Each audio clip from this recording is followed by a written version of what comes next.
Il y a toujours cette manière de dire l'injustice. Il y a cette manière d'effrayer la personne en fait. À chaque fois, le pays n'est présenté que par des degrés de négativité. C'est peu de fois qu'on voit quelque chose de positif, quelque chose qui puisse te dire que voilà, non, il y a de l'espoir, un fil d'espoir en fait, sur laquelle tu peux te baser et dire que ça va. Vous voyez un peu. J'aimerais savoir pourquoi il y a trop de désespoir dans cet ouvrage-là. Et secondo, il y a l'histoire de Fatimé. C'est une histoire où ça interpelle tous les jeunes que nous sommes ici. Souvent, il y a l'histoire des... Ok. Le passage de Fatimé, c'est une fille qui était en relation, disons, relation jeune et jeune, quoi, hors mariage et autres, là. Donc, les jeunes l'ont promis, mondes et merveilles, que je vais te marier, machin, et voilà. Finalement, il dit que non, moi, ma famille, non, tu sais, ils ne sont pas d'accord.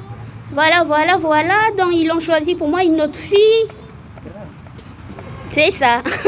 Et ce que je veux dire, c'est quoi? En toute sincérité, vous, nos frères, nos cousins, nos proches, c'est visible chez vous que vous n'êtes pas capable de prendre une décision. Pourquoi je dis ça?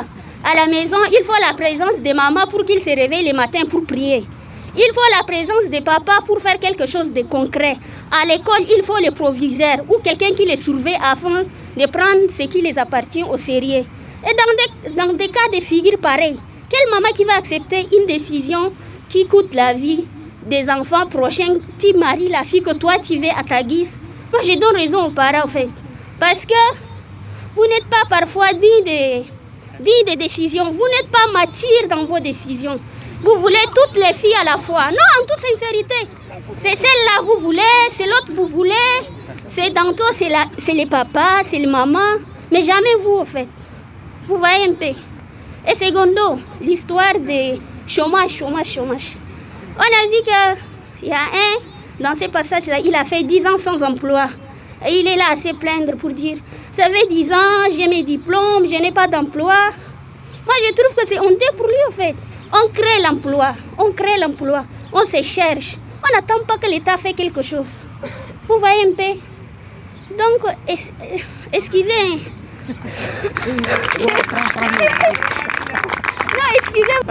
Samir était en relation avec Fatimé pendant plus de 5 ans. Maintenant, il est revenu un bon jour. Il est revenu dire à Fatimé qu'il ne pouvait pas l'épouser. Pourtant, il lui avait promis le mariage. Il revient lui dire, je ne peux pas t'épouser parce que ma famille m'a déjà proposé ma cousine dont le mariage est fixé pour la semaine prochaine. Elle s'est mise à pleurer en disant, il m'a promis le mariage, pourtant je me suis offerte à lui sans réserve. Elle a passé son temps à pleurer. Et vous savez pourquoi ces passages-là? J'ai eu une cousine qui a pleuré comme ça. Et j'ai fait ressortir ces passages-là pour un peu appeler nos sœurs à une prise de conscience. Ce n'est pas tout homme qui vous promet le mariage qui va réellement vous épouser. Quand un homme vous approche, prenez le temps de les connaître et de connaître ses intentions. Je ne suis pas contre les hommes. Je suis aussi un homme, mais je le dis simplement parce qu'il est ma responsabilité. Quand j'ai eu une telle occasion, une telle tribune, il faut appeler à une prise de conscience. Et cette partie a vraiment touché Mariam. Pas trop de désespoir dans l'œuvre. Vous savez, l'écriture et les auteurs, chacun peut choisir un style et aller faire une aventure avec ce style. Il y a des gens, c'est un style, vous pouvez choisir votre style pour dire, dans mes œuvres, je ne ferai uniquement et je n'écrirai uniquement que des histoires positives. C'est un style. Vous pouvez aller et percer avec. D'autres personnes peuvent choisir un style dans lequel où je ne ferai que créer des émotions en parlant peut-être des choses comme le désespoir. Et aujourd'hui, nous sommes dans un monde où si vous êtes trop émotif, vous allez gagner les cœurs de tout le monde. Vous allez manipuler tout le monde.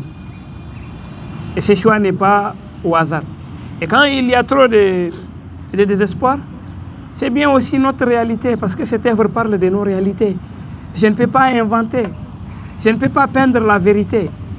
Et contourner, c'est un langage que je ne connais pas. J'ai toujours été direct et j'ai préféré aussi que ceux qui me connaissent me retrouvent dans l'œuvre.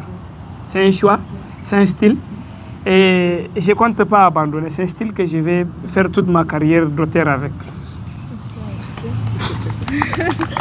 Voilà, merci pour vos applaudissements. Je vais un peu rebondir sur ce que Ahmed vient de dire. Vous savez, la littérature est le reflet d'une société. On dit souvent qu'on reconnaît un pays qu'à travers sa littérature. Moi, personnellement, ma vision de la littérature, c'est le côté engagé.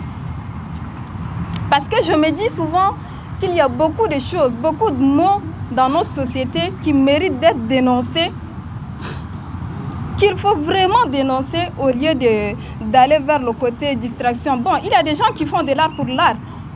C'est aussi un genre, c'est aussi, comment dire, de la littérature. Mais personnellement, je trouve que dénoncer, c'est ça le but de la littérature.